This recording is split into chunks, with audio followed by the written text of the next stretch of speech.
नमस्कार, मैं हूं अमित सिंह और आप देख रहे हैं फर्स्ट बिहार झारखंड। देखिए, बिहार विधानसभा में मुख्यमंत्री नीतीश कुमार की मिमिक्री करने के बाद तत्कालीन आरजेडी एमएलसी सुनील कुमार सिंह की सदस्यता चली गई थी। उसके बाद देखिए कि एमएलसी उपचुनाव की तारीखें भी तय हो गई, उसका ऐलान भी हो गया है। लेकिन इस बीच बड़ी खबर है कि पूर्व एमएलसी सुनील कुमार सिंह ने सुप्रीम कोर्ट का दरवाजा खटखटाया है। अब इस पूरे मामले पर चर्चा करने के लिए हमारे साथ हमारे वरिष्ठ सहयोगी विवेकानंद जी हैं। विवेकानंद जी, जिस तरह से मामले अब आने लगे हैं, खबरें जो आ रही हैं, एक तरफ उपचुनाव की तारीखों का ऐलान हो गया, दूसरी तरफ जो सदस्यता रद्द हुई थी पूर्व एमएलसी सुनील कुमार सिंह की, वो सुप्रीम कोर्ट जाते हैं, दरवाजा खटखटाते हैं। अब क्या होगा इन सब चीजों पर? देखिए, सुनील कुमार सिंह लालू परिवार के बेहद करीबी, उनकी सदस्यता इस आरोप में खत्म कर दी गई थी कि उन्होंने मुख्यमंत्री नीतीश कुमार के लिए अपमानजनक शब्दों का प्रयोग किया और व्यवहार उस तरह से किया सदन के अंदर और मिमिक्री की, यानी कि नीतीश कुमार का उपहास उड़ाया सदन के अंदर। इस आरोप में जेडीयू के एमएलसी भीषम सहनी हैं, उन्होंने जो सभापति हैं विधान परिषद के, उन्होंने उनके पास कंप्लेन किया। मामला गंभीर पाते हुए सभापति ने पूरे मामले को आचार समिति को ट्रांसफर कर दिया। ठीक है जी। उसके बाद कार्रवाई शुरू हुई, इन्हें नोटिस दिया गया, नोटिस देकर के बुलाया गया। सिर्फ सुनील कुमार सिंह पर नहीं बल्कि कारी सोहेब जो दूसरे एमएलसी हैं आरजेडी के जी। दोनों के खिलाफ एक ही तरह के आरोप थे और दोनों के खिलाफ आरोप लगे और उस आरोप के बाद कार्रवाई शुरू हुई। 5 नोटिस दिया गया कि आप आइए, अपना पक्ष रखिए, लेकिन सुनील कुमार सिंह वहां हाजिर नहीं हुए। अंतिम जो नोटिस मिला उसके बाद सुनील कुमार सिंह आचार समिति के समक्ष, जो रामवचन राय हैं, जो वर्तमान में विधान परिषद के उप सभापति हैं, उनकी अध्यक्षता में वो कमेटी है आचार समिति, और वो कमेटी इसकी पूरी सुनवाई कर रही थी। अंतिम सुनवाई में सुनील कुमार सिंह वहां पहुंचते हैं और आचार समिति, जैसा कि आरोप लगाया गया, जैसा कि उस ऑर्डर में था कि आचार समिति के समक्ष भी इन्होंने कहीं ना कहीं उनको नीचा दिखाने की कोशिश आचार समिति को की गई और कहा गया कि डीएम से कोई एडीएम सवाल नहीं पूछ सकता। इस तरह के आरोप आचार समिति पर लगाए गए थे।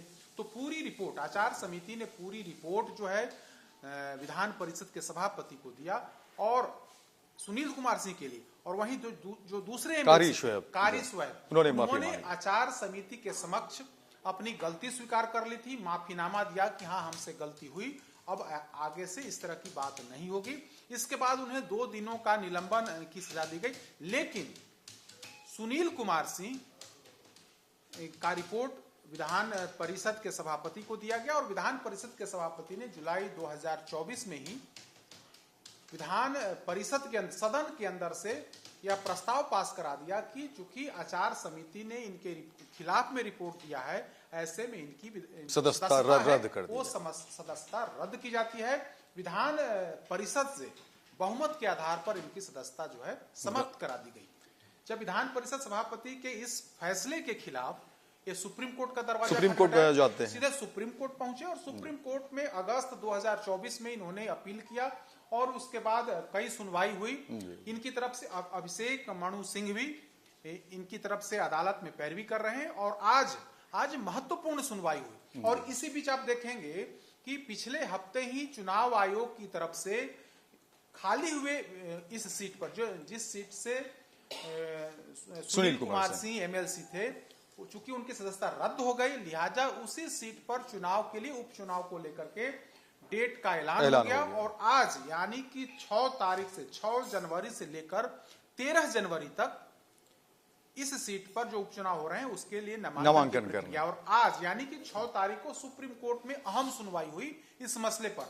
2 जजों की बेंच इस पूरे मामले की सुनवाई कर रही है, जहां पर सुनील कुमार सिंह की तरफ से जो वरिष्ठ वकील हैं अभिषेक मनु सिंह जी, उन्होंने पैरवी की है और अपनी बात रखी है। इसके बाद सुप्रीम कोर्ट के जो वरिष्ठ जज हैं सूर्य कुमार, उन्होंने एक बड़ी महत्वपूर्ण बात कही है। उन्होंने कहा है, सुप्रीम कोर्ट ने यह टिप्पणी की है, जस्टिस सूर्यकांत और जस्टिस एन कोटेश्वर सिंह की बेंच ने इस मामले पर सुनवाई की।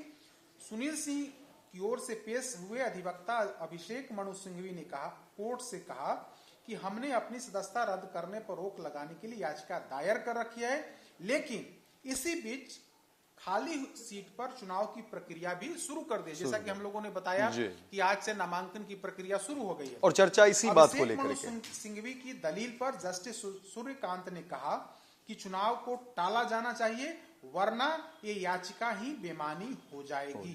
जस्टिस सूर्यकांत ने कहा कि याचिकाकर्ता सुनील कुमार सिंह पर सिर्फ एक आरोप है कि उन्होंने एक खास शब्द का इस्तेमाल किया। जवाब में वकील अभिषेक मनु सिंघवी ने कहा कि इस शब्द का प्रयोग संसद में भी कुछ सदस्यों के द्वारा किया जा चुका है, वहां कुछ स्वतंत्रता है। अब इस पूरे मामले की सुनवाई 9 तारीख यानी कि 9 जनवरी को होगी और इसी बीच जो है बिहार विधान परिषद को लेकर के जो खाली हुई सीट है उस पर नामांकन की प्रक्रिया चल रही है। तो क्या अब यहीं पर सवाल उठता है, क्या सुप्रीम कोर्ट कोई बड़ा फैसला लेगा, कोई बड़ा निर्णय लेगा? क्योंकि कहा जा रहा है कि 9 तारीख को अंतिम सुनवाई होगी, 9 तारीख को कोई बड़ा फैसला इसमें आ सकता है, क्योंकि सुप्रीम कोर्ट के जस्टिस ने आज बड़ी महत्वपूर्ण बात कही है और कहा है कि अगर कुछ आदेश नहीं हुआ तो फिर इस याचिका बेमानी हो जाएगी। तो ऐसे में अब लगने लगा है कि क्या सुप्रीम कोर्ट कोई बड़ा फैसला लेगा, और आज हम लोग इसी बात पर विस्तार से चर्चा भी लेकिन विवेका जी, जो 2 तरह की बातें आ रही हैं और कोर्ट ने जिस तरह से कहा है, जो जजेस के जो मैं आए हैं उसमें 2 बातें जो कही गई, एक है कि अभिव्यक्ति की भी आज़ादी की बात कही गई है जाहिर तौर पर, और कहा गया है कि इससे पहले भी जो है सदन में इस तरह की बातें होती हैं, लेकिन दूसरी तरफ ये भी बातें हैं कि जो सम्मान की बातें हैं, क्योंकि मुख्यमंत्री हैं और सदन में आप किन बातों को आप रख सकते हैं वहां पर, तो इसको लेकर के भी जो चर्चा, बिल्कुल अभिव्यक्ति की आजादी होनी ही चाहिए और सम्मान भी बचना चाहिए। सुप्रीम कोर्ट ने यही कहा है ना कि अभिव्यक्ति की आजादी है, लेकिन सामने वाले का सम्मान भी बचना चाहिए। चूंकि बिहार विधान परिषद के अंदर जब राज्यपाल के अभिभाषण पर फरवरी 2024 में चर्चा हो रही थी, 28 फरवरी था, 28 फरवरी का दिन जब राज्यपाल के अभिभाषण पर सदन के अंदर चर्चा हो रही थी, इसी दौरान राजद के 2 सदस्य विधान पार्षद सुनील कुमार सिंह और कारी स्वैब वेल में पहुंचते हैं और वहां जाकर के मुख्यमंत्री नीतीश कुमार को लेकर के मिमिक्री और कुछ ऐसे अपमानजनक शब्द का प्रयोग किया जाता है जैसा कि सत्ता पक्ष की तरफ से आरोप लगाए गए। सत्ता पक्ष के विधान पार्षद भीषम सहनी ने इस पर बाकायदा लिखित शिकायत की। उस शिकायत में सत्ता पक्ष के कई अन्य विधान पार्षदों का नाम था और इसके बाद वहीं से यह मामला शुरू हुआ। मामला आचार समिति में गया, आचार समिति ने पूरे मामले की सुनवाई की, इनको पक्ष रखने का मौका दिया गया। कहा जाता है कि 5 नोटिस दिया गया कि भाई आप आइए और अपनी बात को रखिए, तब हम आगे कोई निर्णय लेंगे। लेकिन सुनील कुमार सिंह पूरे 4 नोटिस का इन्होंने जवाब नहीं दिया। अंतिम बार जब पहुंचते हैं तो कहीं ना कहीं आचार समिति पर ही सवाल खड़े करते हैं। हालांकि उनके जो सहयोगी हैं, उनके जो सहयोगी जो एमएलसी हैं कारी स्वैब, उन्होंने अपनी गलती स्वीकार कर ली और बाकायदा आचार समिति के समक्ष उन्होंने कहा कि हाँ गलती हुई, आगे से इस तरह की बात नहीं होगी। तो उन्हें माफी तो दे दिया गया, सिर्फ 2 दिनों का उन्हें निलंबन कर करके सदन के अंदर उनकी आज भी सदस्यता बहाल है। लेकिन चूंकि सुनील कुमार सिंह ने आचार समिति के समक्ष पहले तो वे हाजिर नहीं हुए और जब हाजिर भी हुए तब उन्होंने आचार समिति का ही मजाक उड़ाने की कोशिश की। पद का हवाला उन्होंने आचार दिया था। समिति ने रिपोर्ट दिया कि इनका व्यवहार योग्य नहीं है, सदन में रहने लायक नहीं है, लिहाजा इनकी सदस्यता समाप्त की जाए। तो इस आधार पर बिहार विधान परिषद के सभापति अवधेश नारायण सिंह ने मतलब सदन के अंदर मतलब बहुमत के आधार पर प्रस्ताव पास करा दिया कि इनकी सदस्यता समाप्त कराई जाती है। क्या लग रहा है कि इन बातों को भी कोर्ट किया जाएगा? हालांकि ये कोर्ट का मामला है, लेकिन क्या इन बातों को भी वहां पर रखा जाएगा कि जब कोर्ट के अंदर सुनवाई होती है तो दोनों पक्ष की बात रखी जाती है। ठीक है, अभिषेक मनु सिंघवी ने अपनी बातें कही। अब विधान परिषद सभापति की, विधान परिषद सचिवालय की तरफ से वहां वकील खड़े होंगे और वे भी अपनी बात रखेंगे। तो उसके बाद सुप्रीम कोर्ट इस पर कोई निर्णय लेगा। चूंकि 9 तारीख काफी महत्वपूर्ण है, 9 तारीख के दिन हो सकता है कि सुप्रीम कोर्ट कोई बड़ा निर्णय ले, लेकिन इन सब के बीच बिहार विधान परिषद की खाली हुई एक सीट पर आज से चुनाव, आज से नामांकन की प्रक्रिया जो है वो शुरू हो गई है और 13 तारीख तक नामांकन का जो है अंतिम दिन है। 14 तारीख को स्क्रूटनी और 16 तारीख को नाम वापसी का जो समय सीमा है वो है। अगर इन एक सीट पर जो उपचुनाव हो रहे हैं उसमें एक से अधिक लोगों ने नामांकन दाखिल किया, तब वैसी स्थिति में, वैसी परिस्थिति में 23 तारीख को चुनाव होंगे और उसी दिन शाम में जो है वो रिजल्ट की घोषणा कर दी जाएगी। चुनाव आयोग की तरफ से जो नोटिफिकेशन, जो अधिसूचना जारी की गई है उसमें दिन और तारीख यही तय किया गया, यानी कि 6 तारीख से 13 तारीख तक नामांकन, स्क्रूटनी, यानी कि जो नामांकन पत्रों का जो स्क्रूटनी होता है वो अगले दिन 14 तारीख को और नाम वापसी 16 तारीख को। अगर जरूरत पड़ी तब विधायक वोट करेंगे और संख्या बल के हिसाब से, चूंकि संख्या बल के हिसाब से एनडीए बहुमत में है, तो वैसी स्थिति में जो आरजेडी खाते की जो सीट थी वो जेडीयू के, यानी कि एनडीए के खाते में जाती हुई दिख रही है। और यही स्थिति रही, अगर सुप्रीम कोर्ट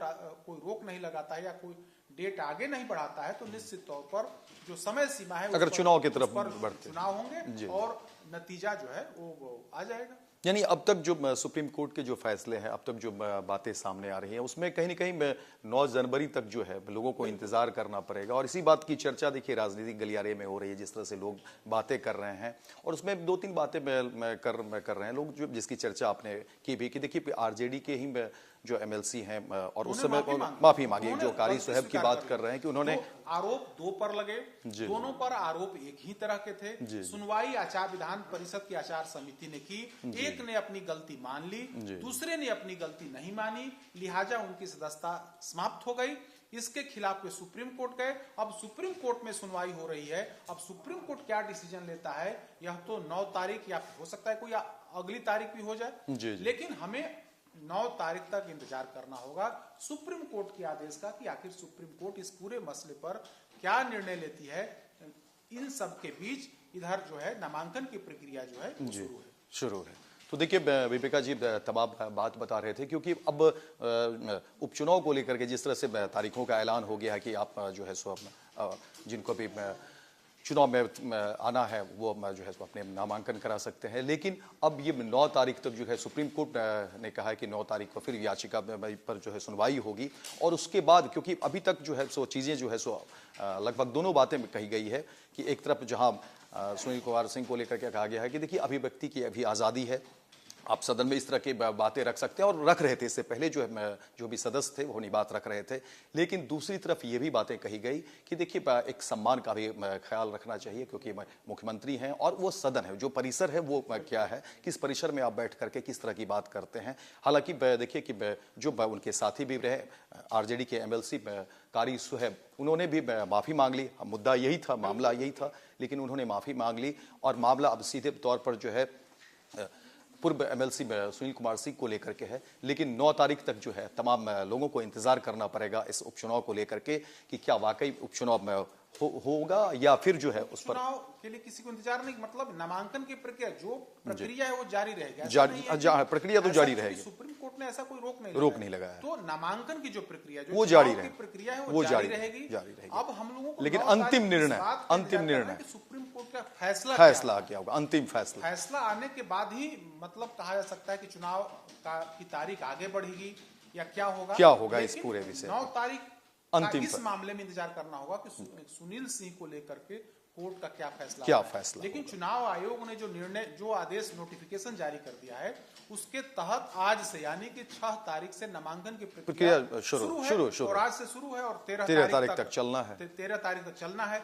इसी बीच में किसी दिन जेडीयू की तरफ से जो चूंकि जेडीयू के खाते में वो सीट गई है एनडीए के अंदर, तो वहां से जेडीयू प्रत्याशी उस सीट पर नामांकन करेंगे। अगर 9 तारीख को सुप्रीम कोर्ट कोई बड़ा फैसला कुछ नहीं लेता है या फिर अगली तारीख दे देता है, तब ऐसी स्थिति में जो प्रक्रिया है वो प्रक्रिया चलती रहेगी। तो देखिए विवेका जी ने तमाम बातों पर जो है आपने में बातें रखी हैं, और देखिए 9 तारीख को क्या फिर सुप्रीम कोर्ट की तरफ से क्या कुछ फैसला आता है। फिलहाल इस खबर में इतना ही, दीजिए इजाजत, लेकिन दिन भर की तमाम खबरों को देखने के लिए आप देखते रहिए फर्स्ट बिहार झारखंड। भारतीय जनता पार्टी का सदस्य बनने के लिए 8800002024 पर मिस्ड कॉल करें। निवेदक भारतीय जनता पार्टी बिहार।